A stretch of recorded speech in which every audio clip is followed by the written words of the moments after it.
तत्वज्ञानी, भिक्षू, धार्मिक नेते, बौद्ध धर्माचे संस्थापक तथागत भगवान गौतम बुद्ध, प्रतिपचंद्र लेखे वे वर्धिष्णु विश्ववंदिता शाह सुनो शिवशेषा मुद्रा भद्राय राजते ही राजमुद्रा शिवरायांना देणारे शहाजी राजे, जिच्या कुशीमध्ये महाराष्ट्राच्या स्वराज्याचं लाडकं स्वप्न साकार झालं, जिच्या मार्गदर्शनाने स्वराज्याचा डामडौल उभा राहिला, ती राष्ट्रमाता राजमाता माँसाहेब जिजाऊ. विद्येविना मती गेली, मतीविना गती गेली, गतीविना वित्त गेले, एवढे अनर्थ एका अविद्येने केले असे सांगणारे क्रांतिज्योती महात्मा ज्योतिराव फुले. भारतातच नव्हे तर भारताबाहेर आरक्षण देऊ पाहणारे, मुलांना शाळेत पाठवले नाही म्हणून 1 रुपया पालकांना दंड ठोठवणारा राजा राजर्षी शाहू महाराज. जे का रांजले गांजले त्याची म्हणे आपुले, तोची साधू ओळखावा देवते तेच जाणावा. आपल्या अभंगातून समाज परिवर्तन करणारे संत तुकाराम महाराज. स्वराज्याचे वारस. 24 तासापैकी 4 तास झोपून 20 तास स्वराज्यासाठी झटणारे, कमी वयामध्ये लेखन कार्य सुरू करणारे राजे संभाजीराजे. औरंगजेबाची कबर ह्याच मातीत खोदून त्याला ह्याच मातीत गाडणारी मर्दानी राणी ताराबाई. या सर्व महापुरुषांना व मातांना मी विनम्र अभिवादन करते आणि आयोजकांनी मला बोलण्याची संधी दिली त्याबद्दल त्यांचे मी आभार व्यक्त करते. बाळांनो, आज ज्या व्यक्तीमुळे मी तुमच्या समोर उभी आहे, कांद्याची पात घातली लाल पल्ली साकाड्यात, स्त्रीला अक्कल नसते ह्या समस्त व्यवस्थेने सांगितलं होतं, पण त्या व्यवस्थेलाच लात मारून आडवी करणारी क्रांतिज्योती सावित्रीबाई फुले. तिचा जन्मदिवस म्हणजे त्याची जयंती आणि बालिका दिन साजरा करण्यासाठी आपण या ठिकाणी एकत्र जमलो आहोत. सावित्री माईच्या कपाळावरचा आडवा टिळा आहे. तो आडवा टिळा आम्हाला सांगतो ही उभी व्यवस्था ही आडवी करण्याची ताकद ज्या स्त्रीमध्ये आहे ती म्हणजे सावित्रीबाई फुले. आमच्या शिक्षण शास्त्रामध्ये सांगितलं आहे, तो डोंगर ती टेकडी, तो डोंगर ती टेकडी, तो समुद्र ती नदी, तो म्हणजे मोठा ती म्हणजे छोटी.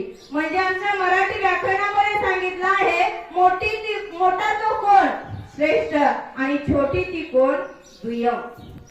एखाद्या विवाहित स्त्रीला विचारा कपाळावरती कुंकू का लावते, तर ती उत्तर देईल की माझा पती जिवंत आहे म्हणून मी कुंकू लावते. परंतु समस्त विवाहित पुरुषांना विचारून पहा तो लावतो का कुंकू, त्याची पत्नी जिवंत आहे म्हणून. ही खरी विषमता इथून सुरू झाली. सावित्रीबाई फुले यांचा जन्म झाला. विद्यार्थ्यांनी त्यांच्या भाषणामधून तुम्हाला सांगितलं की त्यांनी शिक्षणासाठी काय केले, कसे प्रयत्न केले, समाजातील कर्मठ व्यक्तींनी त्यांना कसा त्रास दिला, हे सर्व विद्यार्थ्यांनी त्यांच्या भाषणातून सांगितलं. परंतु ते सर्व करत असताना सावित्रीबाईंना काय त्रास झाला हे मी काही त्यांच्या आयुष्यातले 2 प्रसंग तुमच्या समोर आज सादर करणार आहे. बाळांनो, सावित्रीबाई फुले बाजारात गेल्या आणि बाजारात त्या जिलेबी खात होत्या. उघड्यावरती उभा राहून त्या जिलेबी खात होत्या. जिलेबी खात असताना एक ख्रिश्चन मशनरी त्या ठिकाणी आले आणि त्यांना येशू ख्रिस्तांचं धार्मिक पुस्तक त्यांच्या हाती दिलं. त्यावेळेस सावित्रीबाई विचार करू लागल्या, ह्या पुस्तकाचा मला उपयोग तरी काय, कारण मला लिहिता वाचता येत नाही. त्या महात्मा ज्योतिराव फुल्यांकडे गेल्या आणि म्हणाल्या, शेठजी, त्यावेळेचा तत्कालीन समाज हा महात्मा ज्योतिराव फुल्यांना तात्यासाहेब म्हणत होता, तर सावित्रीबाई फुले आपल्या पतींना शेठजी म्हणत होत्या.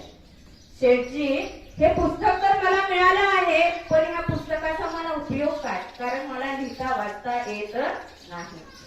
महात्मा ज्योतिराव फुले एके दिवशी असे दलित वस्तीतून जात होते आणि दलित वस्तीतून जात असताना त्यांना जाणवलं त्या ठिकाणी एक ज्ञाना नावाचा एक मुलगा आहे आणि तो मुलगा अतिशय हुशार बुद्धिमान आहे. त्याला शिकण्याची संधी मिळाली तर तो सोनं करेल हे महात्मा फुलेंनी ओळखलं आणि त्या मुलाला घेऊन ते इंग्रजी शाळेमध्ये गेले. कारण बाळांनो, त्यावेळेस आपल्या भारतावरती इंग्रजांचं शासन होतं आणि त्यावेळी ख्रिश्चन मशनरींच्या शाळा आपल्या भारतामध्ये होत्या. महात्मा ज्योतिराव फुले ज्यावेळेस त्या शाळेच्या शिक्षकापाशी गेले आणि म्हणाले की सर, हा ज्ञाना नावाचा मुलगा अतिशय हुशार आहे, त्याला तुमच्या शाळेमध्ये समाविष्ट करून घ्या. तसं म्हणल्याबरोबर ते सर होय म्हणाले. होय म्हणल्यानंतर ज्ञाना खुश झाला. परंतु तितक्यात समस्त वर्गामधला एक विद्यार्थी उठला आणि म्हणाला, नाही सर, हा मुलगा आमच्या सोबत बसू शकत नाही, कारण तो दलित आहे.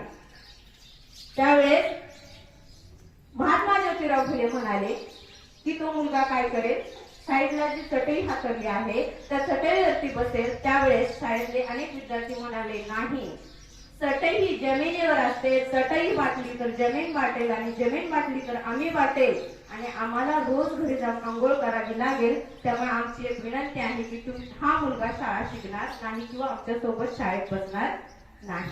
हा सर्व प्रसंग ज्ञाना त्याच्या डोळ्याने पाहत होता आणि ज्ञानानं मनाशी निश्चय केला की मी शाळेत येणार नाही. असे अनेक दिवस गेले. ज्यावेळेस महात्मा फुले शाळेत गेले त्या मुलाची चौकशी करण्याकरता, त्यावेळेस त्यांना जाणवले की तो मुलगा शाळेतच येतच नाही.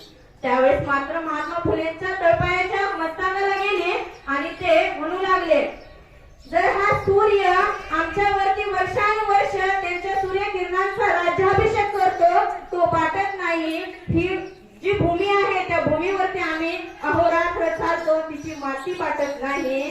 जर आम्ही झाडाच्या सावलीमध्ये बसलो तर ती सावली बाटत नाही, अंगाला पडून गेलेला वाराही बाटत नाही, तर मनुष्याच्या स्पर्शाने मनुष्य कसा बाटेल. हे ज्या महात्मा फुलेंनी विचार त्या ठिकाणी मांडले आणि त्यांनी विचार केला की ह्या सर्वाचं मूळ कुठे आहे. या सर्वाचं मूळ आहे अज्ञानामध्ये. आणि अज्ञानी कोण होते त्या काळचे, तर त्या काळी असणारा समस्त समाज व्यवस्थेमधला जो दलित शूद्र समाज आहे तो अज्ञानी होता. कारण या ठिकाणी दलित आणि शूद्र म्हणजे काय किंवा कोणाला म्हटलं जातं, तर आपल्या डोळ्यासमोर एक विशिष्ट जात उभा राहते.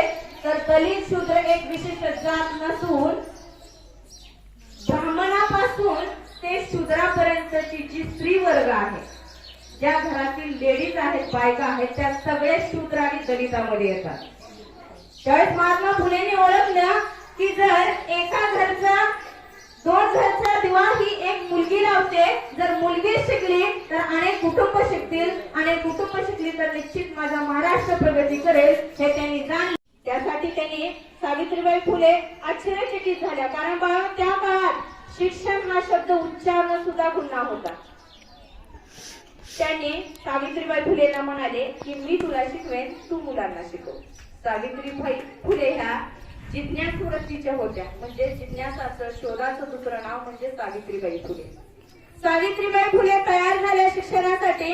आणि आजच्या सारखे तुम्ही जे शिक्षण घेताय ना, डिजिटल रूम, कॉम्प्युटर आहे तुम्हाला शिकण्यासाठी, अशी कोणतीही वर्ग खोली त्यांना शिकण्यासाठी नव्हती. एका झाडाखाली बसून पशु, प्राणी, पक्षी, दगड, गोटे यांची गोळाबेरीज करून त्या जीवनाचं तत्वज्ञान शिकू लागल्या आणि शिकता शिकता त्या खूप शिकून गेल्या.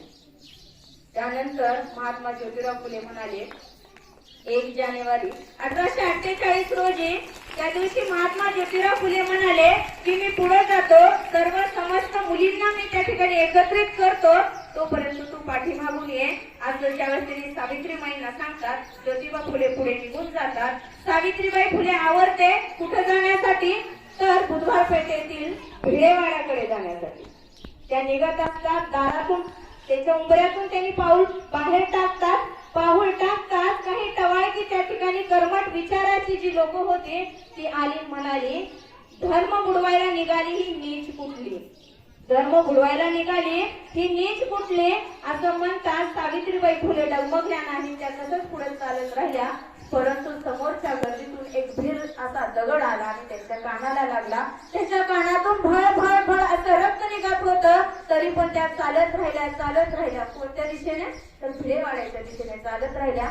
तोपर्यंत महात्मा ज्योतिराव फुले यांनी त्या ठिकाणी मुली एकत्रित केल्या होत्या आणि त्या ठिकाणी त्यांचं शिक्षणाचं काम सुरू झालं. आणि त्यांना साथ देणाऱ्या एक मुस्लिम स्त्री शिक्षिका त्या ठिकाणी उपस्थित होती, फातिमा.